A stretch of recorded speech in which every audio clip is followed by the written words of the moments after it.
Welcome to the CONCACAF Connection podcast, a football podcast where five friends get together and talk about the hottest news relating to the beautiful game.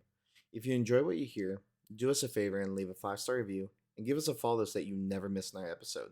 If you want even more content, follow us on TikTok at CONCACAF US, as well as Instagram and Twitter at CConnectionPod. Hope you enjoy the episode. Anyways, speaking of relegation, did you guys see Everton? Everton got docked another 2 points? Dude, it's honestly at this point, it's fucking ridiculous. I hate to be that guy, Daniel, and I'm sorry, but your team obviously has the allegations it does and the charges against it does. Everton had been hit twice this season, and Manchester City ain't been touched once. Dude, you know it's the Family Guy meme where it's like, you know, the cop is like checking out Peter. That's literally what it is. I saw that one. That's I saw that one it on is. Twitter. It's fucked. I'm all for if you break the rules, you should get charged. That's fine. If Everton broke the rules, they should get charged. But we know these motherfuckers did, and then I get charged. They should win a Champions League. Maybe they won't get charged. Maybe they should have rich owners. Well, they did. Are you gonna keep that energy with Forest? Because Forest have a Champions League. 2. Yeah, but they're gonna get relegated. 2 more than Arsenal. All right, that was just unnecessary. Anyways, but also very just the truth, honestly. But I'm just saying that is the only thing that sucks about being a City fan. My biggest issue with them allegiance, all that docking Everton points is that a few days before that they're like, "Oh, we're gonna do a luxury tax instead for Man City and Chelsea." No, we luxury tax for everyone. Okay, well, yeah, but you know, obviously, you guys are in that mix right now. So okay, you're in that mix too. Who is? Every fucking big club is in that. Okay, mix. I'm talking about the clubs with charges against them. We don't have any charges. We don't have charges. Allegations. We don't have any allegations on. You do have. We have investigations going on. We don't have any. Okay, well, there you go. You're gonna get investigated. You're gonna get found out. Whatever. Like, even if that's true, there is someone team that does have allegations and charges against them. Okay, I'm aware of that, but I'm just saying. You bring your face back. It's frustrating that the Premier League or the FA would come out and say that, and then be like a couple days later, be like, "Oh, we're gonna dock Everton 2 points." They were talking about introducing it. That's not gonna happen this season. That's gonna happen next season, the season after. Also, I don't like that, honestly.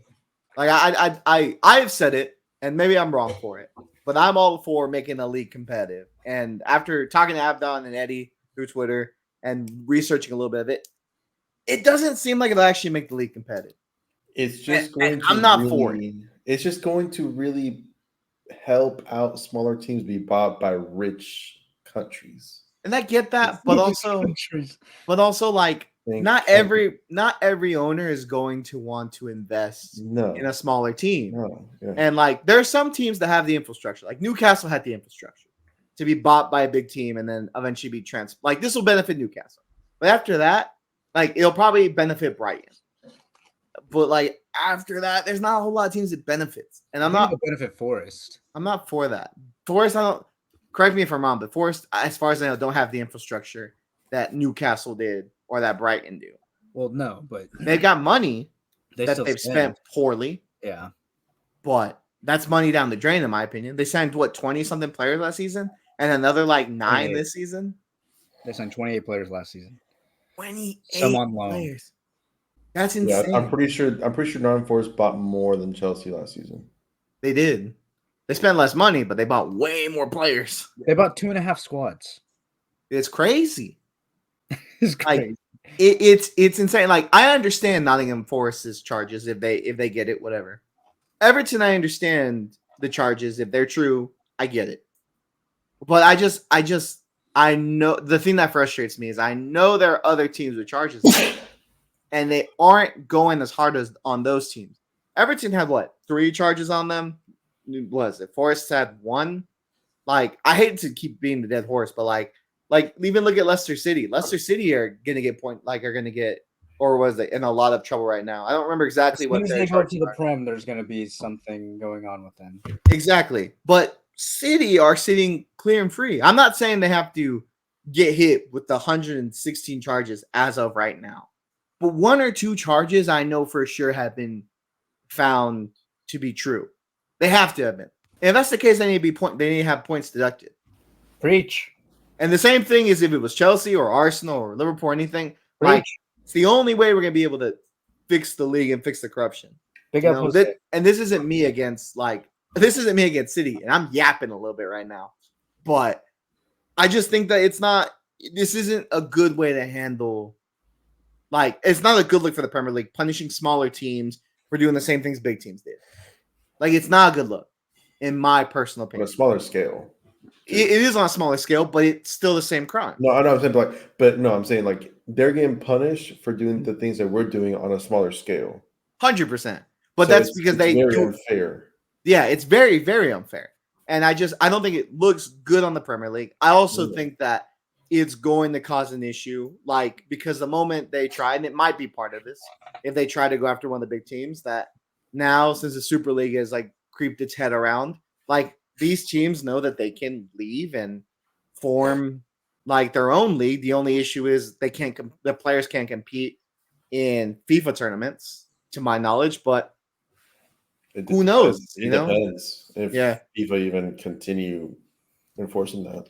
Exactly. If FIFA decide, you know what, we'll just do it, we'll let it be competitive, then that might change the whole sport as a whole. If they allow another governing body in, you know.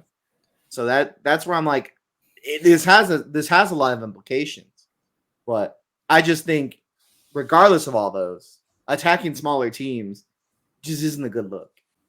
Because the only thing I can say, like, whatever you want to say about La Liga, whatever you want to say about their wage caps and stuff that hold Barcelona back, like, they're not favored in Barcelona. Barcelona made their own bed.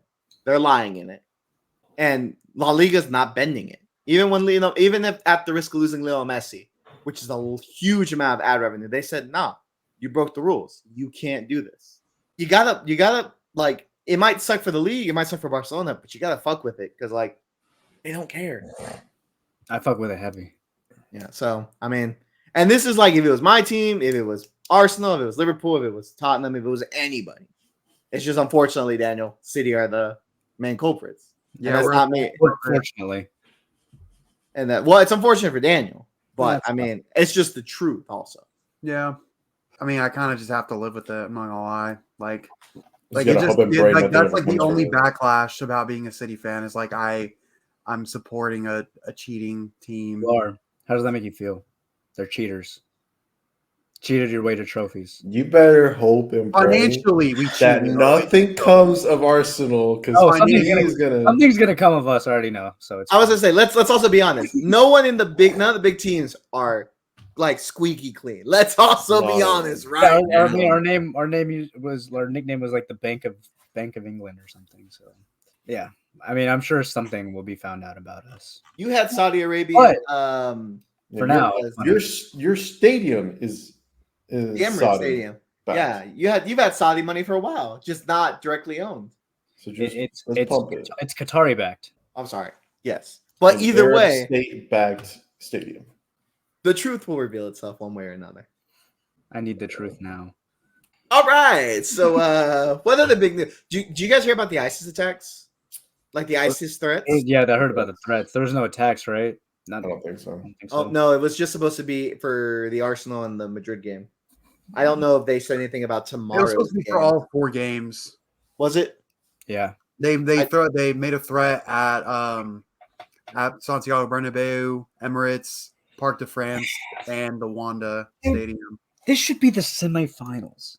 Like, I totally forgot about the other 2 games tomorrow because they're just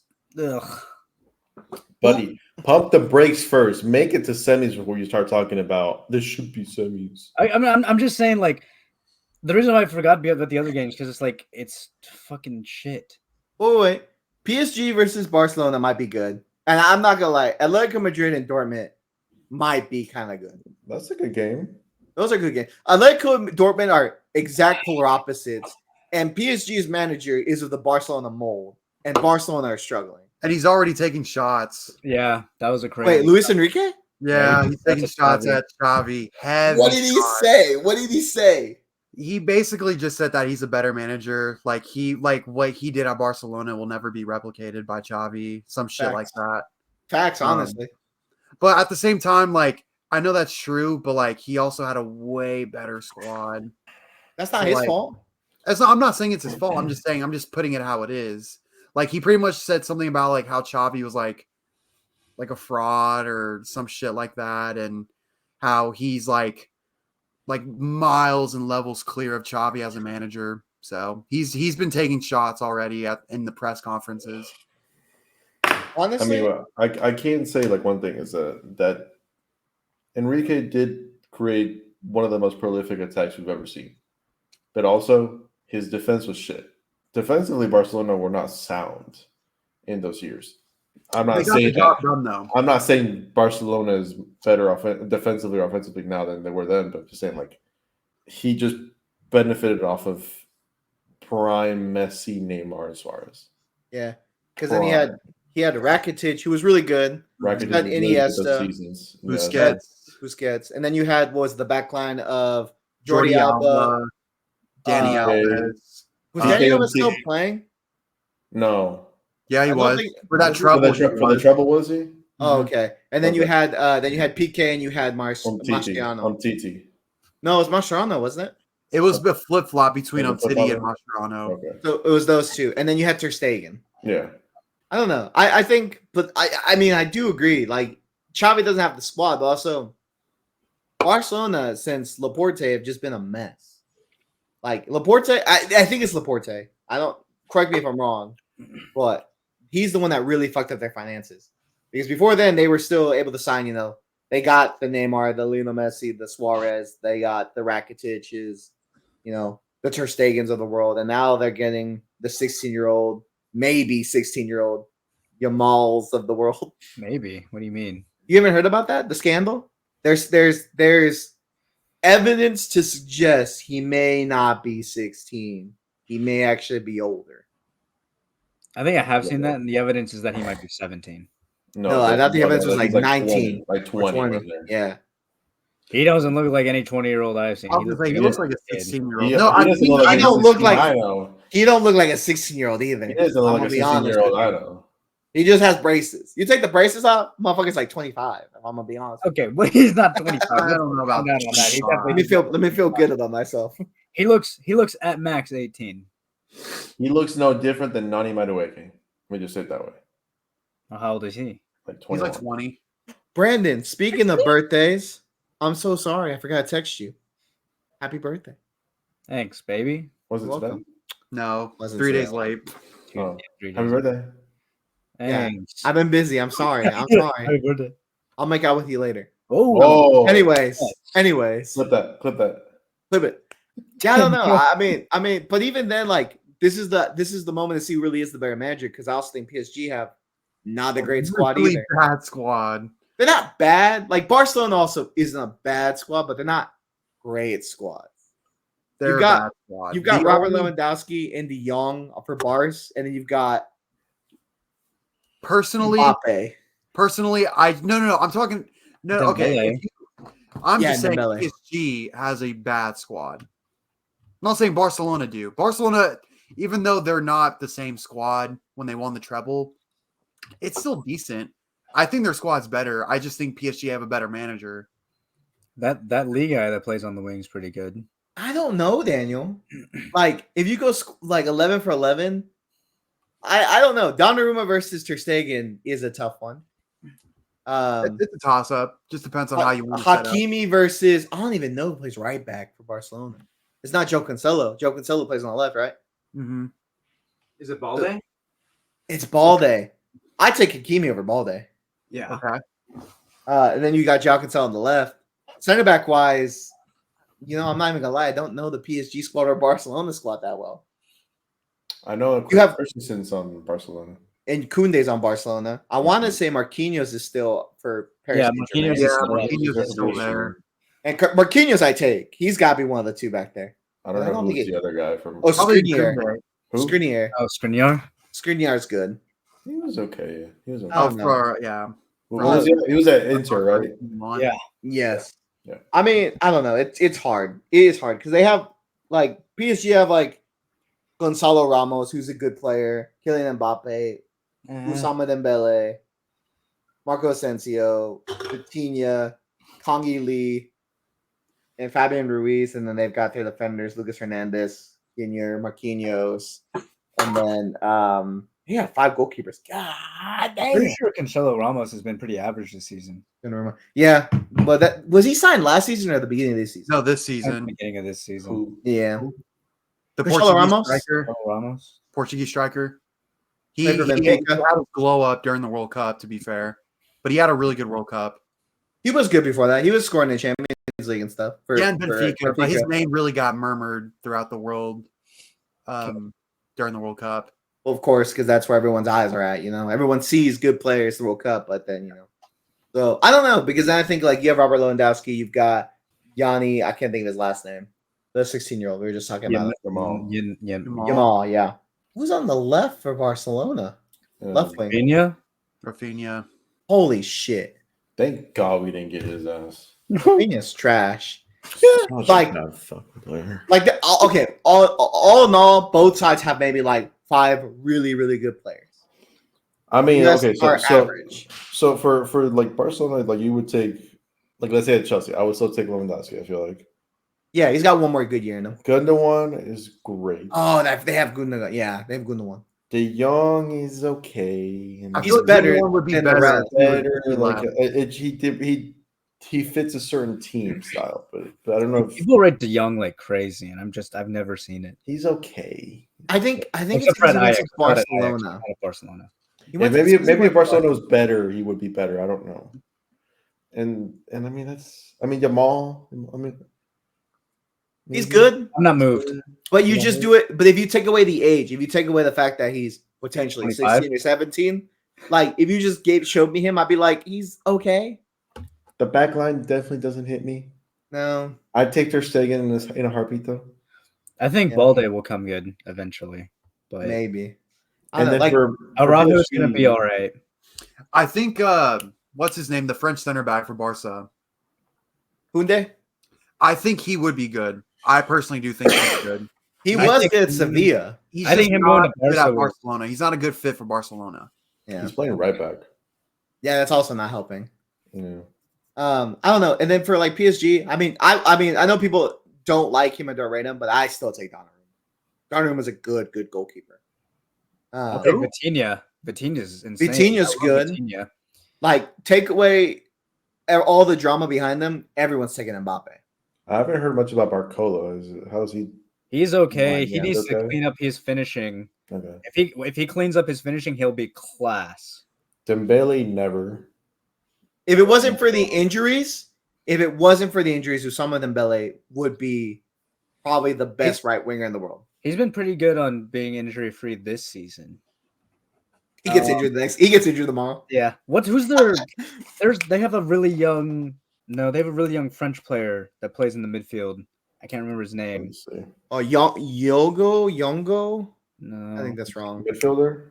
He's gonna be huge. Warren Zaire Emery? Yes, Zaire Emery. Dude, I would love him.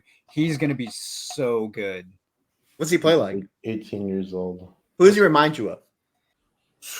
I don't even know. Like, is he a young Kaká? Would you say like he's like an 8 or more like a 6? He's an 8. What makes you like him about him? Does he drive the ball forward? He's silky. His passing's nice. He passes. Dude, he's just a great player. He can finish the ball, assists well. He'll be sick. Once Mbappe leaves, you'll see. Well, he's leaving the end of the summer. The world will be talking about him. They're already talking about him a lot in France because he's already so popular there. But he's going to be insane. I don't know. Tomorrow's games, though, I think the matchups are going to be interesting. They're not going to be top tier like today, but they'll be back and forth as well. You never know. Solid. We might see some 5-5, some 4-4. I still think that the winner will come out of this side of the bracket, not that side of the bracket. This side being Real the Madrid ones that play today. The ones that play today. I think the only game that might be kind of iffy is just Borussia Dortmund and Atletico. I think that game's going to end either 0-0 or 1-0. Yeah, but I also think Borussia Dortmund would be the one that wins it. Who? Atletico? Borussia Dortmund. I think Oh, Borussia yeah, Dortmund. I totally think Borussia Dortmund's Oh. coming out with that. With the result. It's hard because like I think on paper, Atletico Madrid is obviously the stronger team, but I think that Borussia Dortmund do have a lot of good attacking talent, and Who? they can link up well. Who? Adeyemi. They've got Mylan. They've got Brandt. They've got Marco Reus that performs very well. Royce has been performing well this season, but all the other guys you mentioned have kind of been Brandt's been good. Fulkrug is shit. Fulkrug is a striker that's really good in an aerial battle. Yeah. Actually, that's not Fulkrug's not shit because he's actually been okay this season, but in reality, he's shit. He's Joselu for Real Madrid. Yeah, he really is. That's exactly what he is. He's good at one exactly thing. What he is. He's good at putting the ball in the net in aerial duels. That's But it. do you rate Joselu? No. Do you, I don't rate Fulcrum, but I rate his aerial ability. You rate his heading? Yeah, that's all. His head? Yeah. Whoa. Yeah. A+ head. Yeah, and then I think both goalkeepers. I think Borussia Dortmund might have the better goalkeeper. Kobel's sick. Yeah, he might have the better goalkeeper in Kobel now. Oblak's good too, though. In defense, yeah, Oblak's not. He's not someone to sleep on. In defense, I think obviously Borussia Dortmund. Oh, not Borussia Dortmund. I think Atletico Madrid have the better defense. It's two contrasting styles that'll be interesting to see how they work out. Hummels has kind of turned back the years a little bit. You're just talking about that goal clearance save he did the other day. That's the only reason. He's done it twice. He's always been that kind of player, though. I don't know, dude. He looks pretty good this season. He's pretty solid. Imagine what they could have done if he never left Borussia Dortmund. For real. But also, he may not be this good. Imagine the trophies he wouldn't have had. It's also true. Anyone else got anything they want to talk about? I got plenty to talk about, but we just want to talk about weekend games a little bit. Oh, no. Why don't you start with Chelsea? Which game? With that 2-2 draw. Here, let me just say something about the 4-3. 4-3. Oh yeah.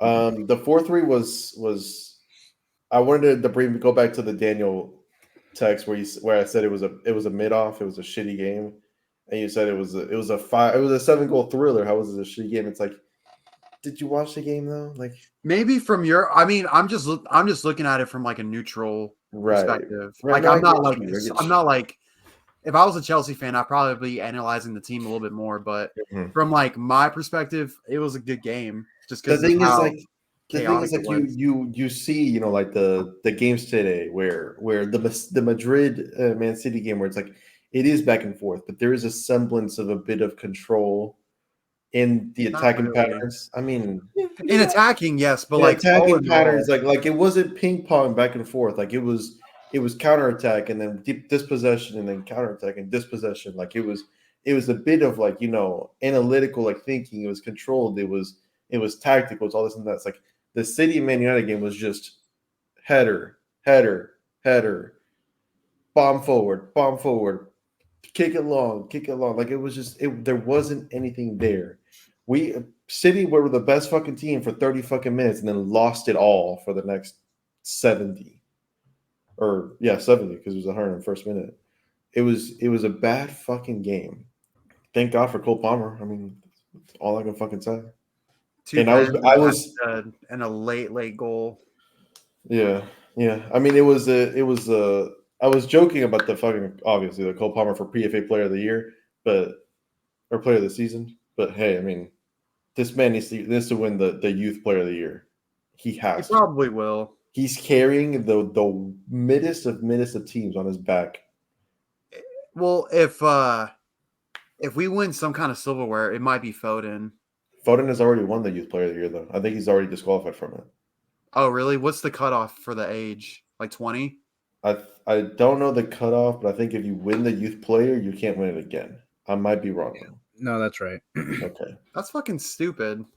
I mean, I guess rules are rules, but... Well, it's like winning the Rookie Player of the Year and then winning it again. And then the next year, it's like you're not a rookie anymore, type of thing. I guess that's fair. I mean, yeah. I mean, I guess the only other player who's like in 24 years is the cutoff. Saka. It's 24 years. Yeah. But has Saka not won the Youth Player? I'm sure Saka won it last season. He won it last season. Really? I guess maybe Holland, but I don't know. No, Holland won the big the Big boy. So he's not eligible He for that. won Player of the Season. Okay, so he's not eligible for that then. Yeah. Yeah, Saka won it last year. Well, shit. Never mind. It's probably gonna go to Palmer then. I think it should go to Cole Palmer. He's up there putting up stats like one of the big guys, one of the big boys. I mean, he's up there in stat wise with other players. I know he has half of his goals in penalties, but he has a lot of assists to his name as well. I think he has got what 30, almost 30 goal contributions in the I think he season. has 31 or 32. 31, 32? assists. As a first time player with this bad of a team, that's sensational. I don't want to put him up there with like the Hazards or the De Bruyne's or something like that, but if he keeps like this, he's gonna reach a level of stardom with this Chelsea team, and I don't know if he can even keep him. Yeah, teams are gonna come in for 100 million on him right now. Yeah, 32 goal contributions in 37 matches. It's insane. Take away 8 penalties, fine. That's still very good. Insane. It's a very good return for a 40-year-old or 40 million pound player. If you take away his penalties, he's still on 16. No, he's still on 17 goal contributions in 26 games in the Premier League. Crazy. Yeah, but if you take away 8 goals from everything, it's 24. It's 24 goal contributions, 37 matches. It's still an insane output. It's insane. And then the Sheffield game. I don't know, Jose. What do you feel about it? Because I want to get your take first. I think out of everything, the only thing I took away from it is we still don't know. We've got center backs injured, and until they come back, we can't really evaluate them. But I just don't think we have a center back pairing that works well. I don't think we have a defensive back four that works well. I don't like I understand what he's trying to do, but he's trying to be too much like Pep and Arteta, where he has 3 center backs playing, and then basically the left back goes and plays as like an inverted player that goes in the midfield or also acts like another winger. It doesn't work for me. Like some games it's okay, but that cannot be a situation for everything. So I think the only thing I can think of that I took away from the game really is just our defensive fragility. Like I think we're too fragile, and I think that we need to address that in the offseason. I think if we can get a couple more pieces, up higher in the field, I think it'd be fine. But I think that we need to focus on defense next season. I'm talking like if we're going to spend money, we don't need to spend money on a 21-year-old, 22-year-old that could be good. We need to spend the money on 26 or 27-year-old that is good, and at least 2 of those guys. Because I think we're fine in the right back department. We need another left back, and we need at most 1 center back to partner with the Sassy that's older, that's in the 27, 28-year-old range. So for me, that was the biggest thing I took. I just think that we're too soft after we score. I can understand what you're saying with the defensive inabilities that we have.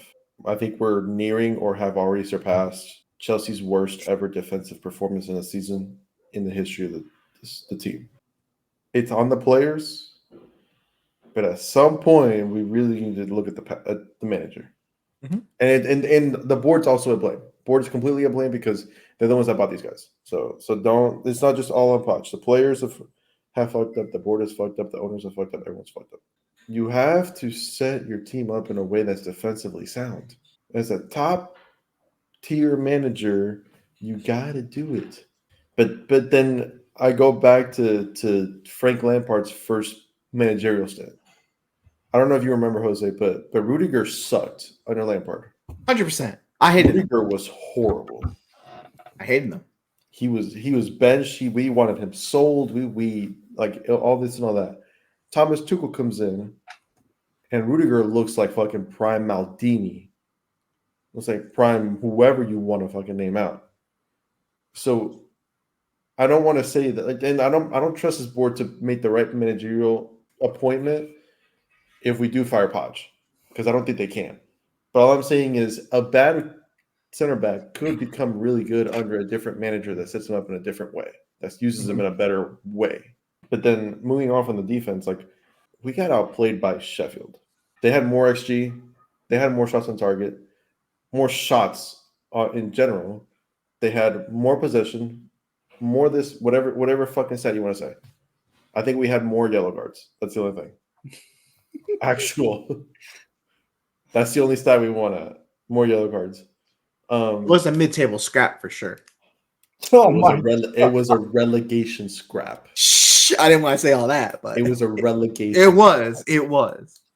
We were winning 2-1, and for some reason, Poch decides to bring out, was it Cucurella and it was Jackson? Yeah. For Cassidy and Badiashile. Cassidy. Or Casado? No, not he's Casado. an Italian. He's an Italian young midfielder. He's a youngster. Oh, I thought you were trying to say like Caicedo, but like no, not Caicedo. No. Never mind. Okay. Cassidy and Badiashile. Yeah, Badiashile. Okay. Who? Yeah. Exactly. And then who is the one that concedes the header for the goal? It was Mudryk. Mudryk loses the first battle. And then Badiashile loses the second one. Was it Badiashile or was it Chalaba? It was Badiashile. The tallest it was one of those on this team lost the header for the second header for the goal. Yeah, it wasn't good. It's not good. No. That's twice we've drawn to relegation fodder. Why has he not gone yet? Because I know I've said it, and like, listen, when I say that, like, I don't think we're far off where I expect this to be. That's not meaning I'm okay with it. Mm-hmm. Like, I expect this to be an 8th, 7th, around there. Like I said last time we talked about this, we have a mixed match of players. Also, though, you can also, like, there is a lot of blame that you can put on Pochettino for not changing formation, for being stubborn on that front. And yes, of course, there's an argument there. But like you also said, I don't see a manager that, one, comes into this team and makes it better, and two, I don't trust, like you said, the board to make a good decision on that. Mm-hmm. So, it is. I think right now they probably are assessing options and are probably going to make a change before, like, sometime in June after the season. Who they bring in, though, will be interesting. But I think for right now, I think no matter what happens, I mean, we have a chance of making, like, Conference League. It's a really sad statement. We have a chance of making Conference League. Apart from that, if we don't, we don't really have any European hopes. We're going to finish it. We finish mid-table again. We really have nothing to lose. We just lose the money we would have gotten. But we really need Champions League to recuperate those funds. Yeah, I get you. I don't know. The thing is, like, remember I told you, is like we're right there. We're sniffing the 6th, 7th, 8th. Yeah, of course. Area, and then shit like Sheffield happens. Yeah, and that completely erases what happened against United. The 3 points against United is a 0 for me now. We might as well have lost this game. It's unacceptable. It's ridiculous. Every player played bad. Enzo played like shit. Caicedo played like shit. Gallagher didn't do a damn thing. Jackson was isolated. Who else played? Nani had the goal. Palmer was isolated at the 10. I don't know why he played at the 10. Cucurella was at fault for the first goal. Petrovic was at fault as well for that goal. Gusto didn't even play. Fucking Desasi sucked. It's boom, boom, boom, boom. Every fucking player sucked. I cannot believe 11 players, 15 players, how many fucking players you want to say, suck. At some point, it has to be on one person. It has to be. I hear you, and you're not necessarily wrong, like at all. But also, we've seen where a lot of these players in games have been really good with the system we play. So we have to give him credit for that.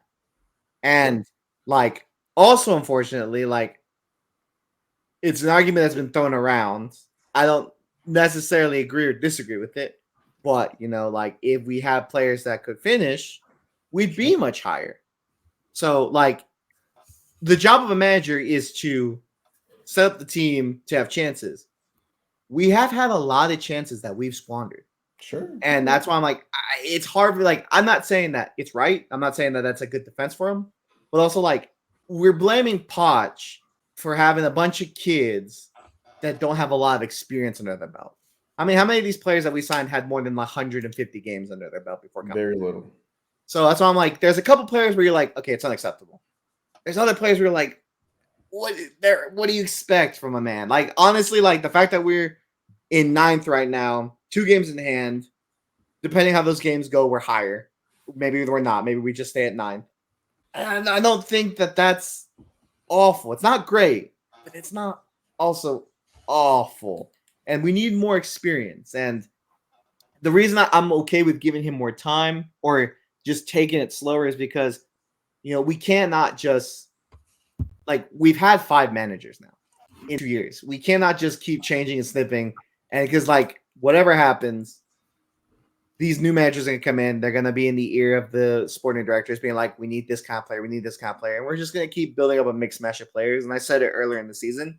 Next thing you know, we're Everton or we're Manchester United from a couple years ago where we've got squads that have been built for 4 different managers.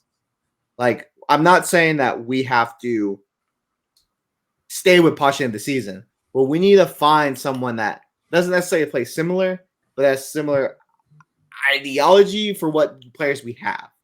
So someone that's probably more attacking, someone that's more tactically flexible. It's not an easy possession based. Yeah, it's not an easy ping pong right now. Yeah, it's just not an easy climate for managers because also whatever manager you do take, even if it's a good manager from a different league, everyone's gonna say it's a risk. I mean, look at how it went for Ange. But sometimes you have to kind of go with that risk. So I don't know. That's why I'm not happy with where we're at. Poch definitely has a lot of criticism that can be thrown his way, and it's very understandable. I also think that these players have a lot of criticism that have been thrown their way that is valid, and obviously the board. But you're right. At the end of the day, it's the players and the manager. Yeah. So could we have another manager come in and do better? Yeah, probably. Could we have another manager and do worse? Probably.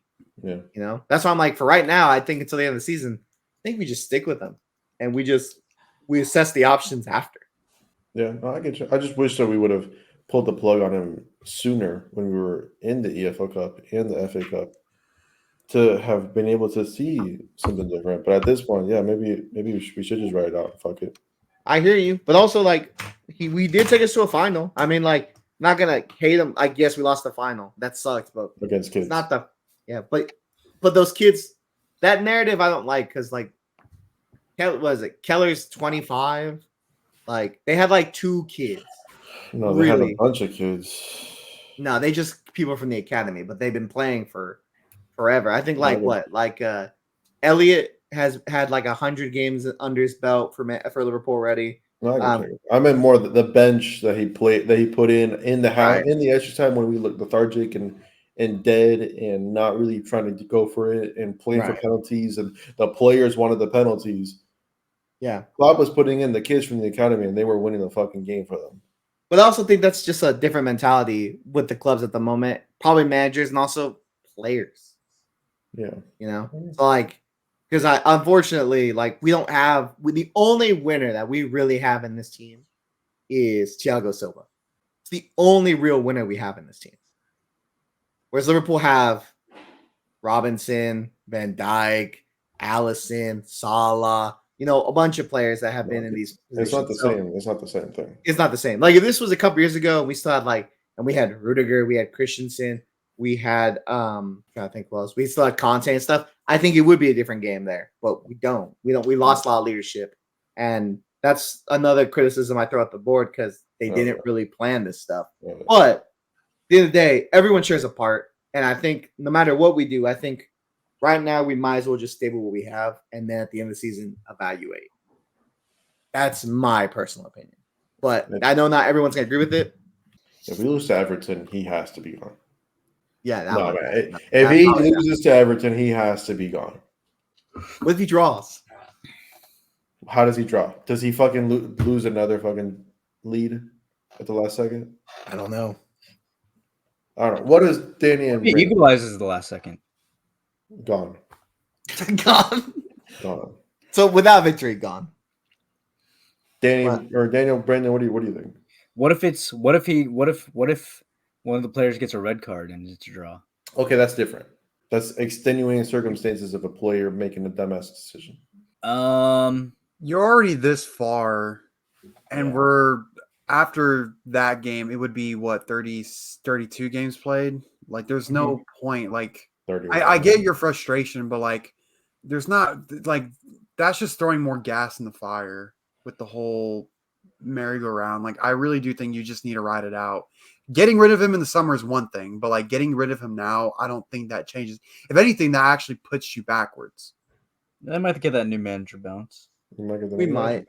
And then you also have more time with that new manager to implement his style before the summer clear outs and coming, so that there's already a basis, a foundation of his style, and then you build off on that with the summer additions in the preseason. Wait, are you saying are you going to get rid of Pochettino in the summer? Is that what you're asking? Is that the original question? No, would you? I'm asking if it needs to be right now. Oh, I don't think so. My problem with that is, Abdon, is if you get rid of Poch right now, what's probably going to happen is they're just going to appoint an interim manager. They're not even going to go up and get a manager that you want. And then, you know, it's basically back to square one. Yeah. Also, Super Frankie Lampard V3. Basically. Also, though, there is the possibility, because we have done really good against the bigger teams. Now, hear me out. There is a possibility that we beat Manchester City in the FA Cup. We beat Manchester City in the FA Cup. I have a feeling that Manchester United will either beat Coventry or Coventry will beat Manchester United. It could go either way. It really could. We could. I have no faith we beat either Manchester United or Coventry, to be quite honest with you. I knew that was going to be the answer. But if we win the FA Cup, how do you feel then? No. Okay. Because the issue as well with Poch is not just the results. It's the way that we play. We have no control. We have no style of play. We have no attacking patterns. We have no defensive patterns. We have none of this and that. Like, it's honest. I cannot tell you which player has honestly improved since Poch was coming in. Like, you'll tell me Gallagher, and my rebuttal will that be the system is built around Gallagher right now. I don't think he's necessarily improved. I think he's just put in a position that benefits him. Oh, Palmer is good. Is very good. He's nearing a world-class level type of talent. Not saying he's world-class. He's reaching that level of talent. But nobody else I can really honestly say has improved in any regards. Regressed. He's regressed 200 million pound midfielders, and you guys will say they weren't worth that, and they probably weren't. But he's still regressed. I don't think Caicedo's been bad. I think we're learning that Enzo Fernandez is a decent player, but not the player we all touted him to be. He's also not a box-to-box midfielder, which he's being played as. Right, but I mean, even last season under a different manager, I still don't think he was that great. I mean, he wasn't bad. He hasn't been bad at all. Don't get me wrong, but he's not been sensational either. Mm-hmm. I think Conor Gallagher. I think that one's harsh because I think Conor Gallagher's played multiple different positions this season and has done well. And I think he has improved. I think Mudryk has improved, but Mudryk doesn't get enough game time to really show how much he's improved. But I think Mudryk has shown that he's definitely not what he was last season. He presses better. He plays better. He's not great still, but he has improved. Mm-hmm. But you're right. But a lot of these players haven't improved. But also, like, a lot of these players are brand new. Like, I can't really compare them to last season because, what is it? We've got okay, but don't even do for last season. I'm just looking at from September to now. But here's the thing. I don't think we've regressed talent, and I don't think we've improved that much talent. Like, I think we're just about where we were. But a top tier manager should be improving more than two players. I agree, and I hear what you're saying, but also we signed so many players. This first 11 is way different, and I understand everyone goes, well, you had 6 months. 6 months is not enough to really meld the team like this. We signed so many new players. We have no one that really like understood the DNA of Chelsea. We basically washed away all the experience we had, everyone that done anything at the club in one summer. Like, that's where I'm like, it's hard to really input an ideology when the only two players that have any experience with Chelsea is Thiago Silva and Conor Gallagher. And Conor Gallagher came back and was actually playing last season, and Thiago Silva doesn't have any of his teammates from when they were winning Champions Leagues. So, I don't know. It's a hard one. You got Joe Rhys James, but yeah. But they're injured. I mean, they probably are there, but not being on the field helps. It's not the same. Yeah, not being on the field changes it. Like, it doesn't help. So that's why I'm like, it's hard. I mean, your argument's very valid. I think there are a lot of things that you're right about, and I think that is like you could like this could go either way. I honestly think. I just don't think we have a plan for either way we go, and that's what frustrates me. Sporting directors have to go. Yeah, but then we're going to get new sporting directors, and then I don't like the sporting directors. It's a cycle that we're going to be having. I understand. It's the owners that are probably the ones that most at fault. Yeah, but now these sporting directors are just not it. We just need to figure out what we want to do, who we want to sign, what kind of style we play, bring in a sporting director that can do that has history of doing that at a different club, and then signing a manager that can do that.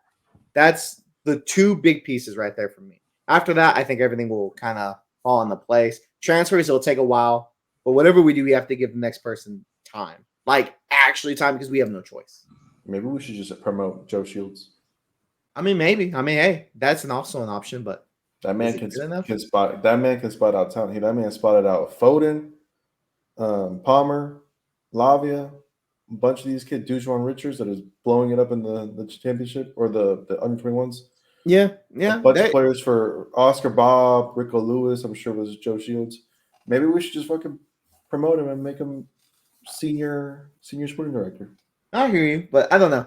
The only issue with that is not that I have an issue with it. I mean, he probably did. There's a chance he did, but there's also a lot of people that after talent blows up, they were like, I was saying we should have signed him years ago. So that's why I'm like, I don't know. Like I don't stock too much into that. I'd rather just he might be good. I'm not saying he wouldn't, but it's hard for me without real physical proof that he was part of a lot of that. Anyone else got anything to input?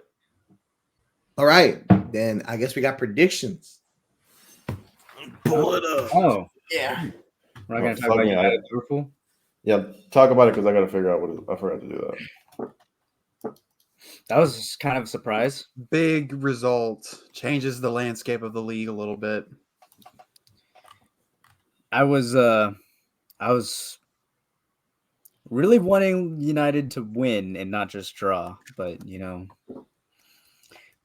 whatever. I'll take a draw.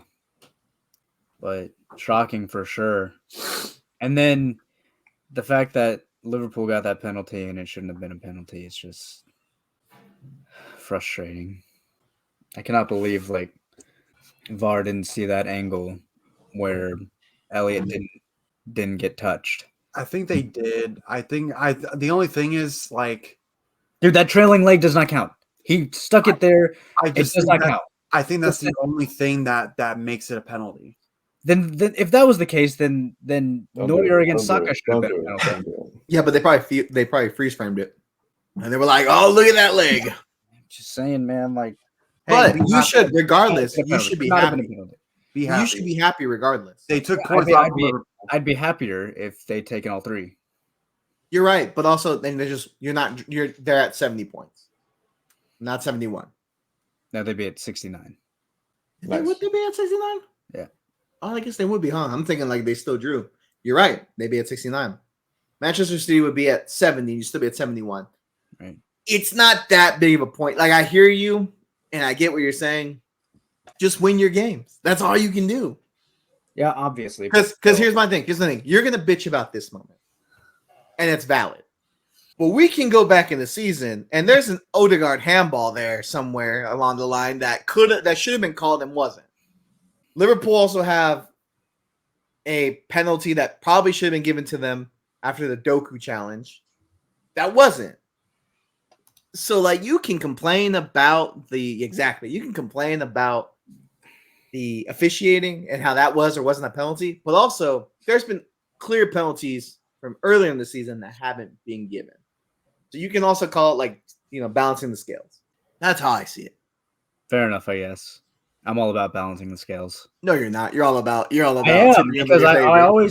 always say when Arsenal get a good call against us, it's like I'll take it because I know we're gonna get some shit against us. I don't know. And that's fair. But I'm not saying that the penalty was right or wrong. I'm just saying everyone's gonna complain about decisions, but there's so many decisions that could go either way in a season. That like now this one just happened to benefit Liverpool, but then we go back to the Doku one, like I said, and then like we had that conversation where is it right? Is it wrong that the ref didn't give him a call? I don't think it was or wasn't. I think that hindered Liverpool. This kind of saved Liverpool. So you're just gonna tip those scales. You don't look like you agree. But let me know what you feel. I'm all about. Tell me how you feel. I'm all about balancing the skills. So It's all about me. Me. I want Arsenal to win. What are you talking about? I don't know. I'm just trying to impersonate you. I just know that you were mad. You did a really shitty job. No, this is Brandon. Well, actually, no. Well, you see, what happens is we're in the trenches. So because we should have won, they should have lost. Should have never lost. Okay. That was pretty good. I've known you for a long time, bud. All right, Abdon, take it away. All right, weekly predictions. Oh, Got a couple changes. So last week Eddie had 51 points. This week he has 59. So 8-point swing for him. Jose had 46 points. He got 53. Daniel had 42. He's still at the 40s at 47. Brandon had 46. He's at 50. And then I had 45, and I'm up to 51. Dude, I'm throwing. Take that in. I was last. Y'all clowned me. And look who's second. You were not last. I was last. I've been last for like the last. He's been last for like forever. Yeah, I know, but I was last in the beginning. Everyone was like, Jose Stone. Look at. How did Bellingham do it? Take it in. God damn it, man. Jose was like, "What did you say?" He said, "I was just messing around at first." He said, "I'm gonna take this serious." I'm gonna take this seriously. I was just playing. He locked in. He went forward. I went forward. Well, look how the tables turn. Don't worry, viewers. We will get his predictions before the first match. If not, he will not get to do anything. He will get fat zeros. Okay. Newcastle at home versus Spurs. Jose. Oof. I'm feeling a 2-2 draw here. Honestly, I'll say 2. I'll say 2. No, 3-1 Spurs. Their fucking form is exactly the same. We'll go a 2-2 draw. I'm gonna go 1-2 Spurs. They literally have the exact same form. Fucking stupid. Nothing. No, I thought Spurs only lost 1 in their 5, and Newcastle lost 2 in their 5. No, they've lost 1 of their last 5. Exact same form. Damn, Newcastle back on the up? Oh, Eddie Howe back on the job? Maybe. I don't think he's going to get fired. Anyways. City at home versus Luton. I'm going to say a 4-1 Luton win. City win. Imagine, though. Luton's is almost guaranteed to score just because before the Arsenal match, they had scored in their previous 18. So, also, the only thing is they're away. City are pretty shit defensively, though. That's also true. I'll say 4-1 as well. Fuck it. I'll say 4-0 to Luton. I'm just kidding. Would love it. To City. This might be crazy. This is crazy. You're going to say something crazy. I feel like it's going to be 6-2. Oh. That's not terrible. It's going to be 19-1. Personally. 6-2 City? No, Luton. I think I will kind of make sure. Bournemouth at home versus United. Jose. Oh, Bournemouth at home versus United. I think United squeak out with a 2-1 win. 2-1 to the Cherries. Bournemouth just lost to Luton. But before that, they were on pretty good form. By the way, Daniel, I back that call. I think you're wrong, but I back that call. I think I'm wrong too, but I back the call. He's got to be bold. I love it. To get back into this bitch. I'm going to say 1-1 draw. Ooh. I'm going to say a 2-2 draw. All right, Liverpool at home versus Palace. Oh, this will be. This Liverpool's bogey team. I'm going to say 3-1 Liverpool. That's what I was Listen. thinking as well. I was, I'm thinking about bogey teams, and the Crystal Palace just ain't it this season. They're just not it this season. With that being said, They're gonna win 1-0. No, they're not gonna win 1-0. It's gonna be 3-1 Liverpool. 3-1 Liverpool as well. God damn. I actually think it's gonna be 4-1 Liverpool. Okay. I'm bad. I think Liverpool have to make a statement. Ars at home versus Villa. 1-0 Arsenal. Did any player get injured today, Brandon, or no? No, Okay. Or Unfortunately. Saka, limps off every fucking time he stinks it up. But hey. he didn't even stink it up. He fucked up at the end. That's a stink. I He think could have won it. Score a goal. I think it's gonna be 2-2. Give me 4-0 Ars. Oh my god. I'm gonna say it's gonna be a 2-0. That's bold, Brandon. And I like Very that. bold. I think you're wrong, but I like Can I that. change mine? You're wrong. Can I change mine? I answer you're wrong. I think I like that. What? Can I change mine? Yeah. No, you already locked in. 2-1 Arsenal. No, he already locked in. See, now that's where you're wrong, Daniel. Since Eddie's not here, I'm a give it a chance. What do you mean? Yeah, this is why I think you're wrong, Daniel. Because you had it right the first time, and then you changed it. I swear to God, if it You is changed it. draw, That's what's I'm gonna be happen. pissed. I'm gonna be That's pissed. that's We will be there. something powerful in there. We will be there. Won't happen though, so we're good. Probably. Chelsea at home versus Probably will. Everton. Oh god. 3-2 Everton win. No. I don't know, man. All right. I really Oh, don't know. 2-2 draw. It's gonna be 2-2 draw. Your home form is ass. Everything's ass. The whole thing's ass. Everton's away form is Doesn't matter ass. what their way Dude, form is. Everton's away form is super ass. It doesn't matter. Ass cancels out. Ass. Then you answer the damn So we're question, left with super, which means Super Frank Everton's Lampard. going to get a 2-1 win. brother. You're yapping. He is. Answer the question. I just did. I didn't hear you. What you said? 2-1 to Everton. I'll say 2-0 Chelsea. Watch Jose say. I just think after the hit that Everton took today, I think that's just a punch to the stomach. So they Okay. might be low. They might be riled up. I will always back Chelsea, right or wrong. So I'm thinking 3-1 Chelsea, Cole Palmer penalty, double from Sterling. Cole Palmer penalty. Cole Palmer penalty. Cole Palmer. I better not see Sterling on that fucking pitch. Sterling's gonna come on. He's gonna score 2 goals. And we're gonna win 3-1. Beto's gonna score the one for Everton, but that'll be it. Okay. 2-1. That is it for this week's slate. Oh my goodness. Well, does anyone want to say anything before we hop off? Daniel's bold for choosing a clean sheet for Chelsea. We haven't kept a clean sheet in God knows how long. Hey, there's always a first for everything. You know what's crazy? I'm pretty sure Arsenal have won more games in calendar 2024 than we have clean sheets in all of the season. There's always a first for everything. How the mighty have fallen. Not this time though. All right. Well, check us out on YouTube, TikTok, Instagram. Links are in the bios. Drop a like if you enjoyed this. But until next time, peace. Bye.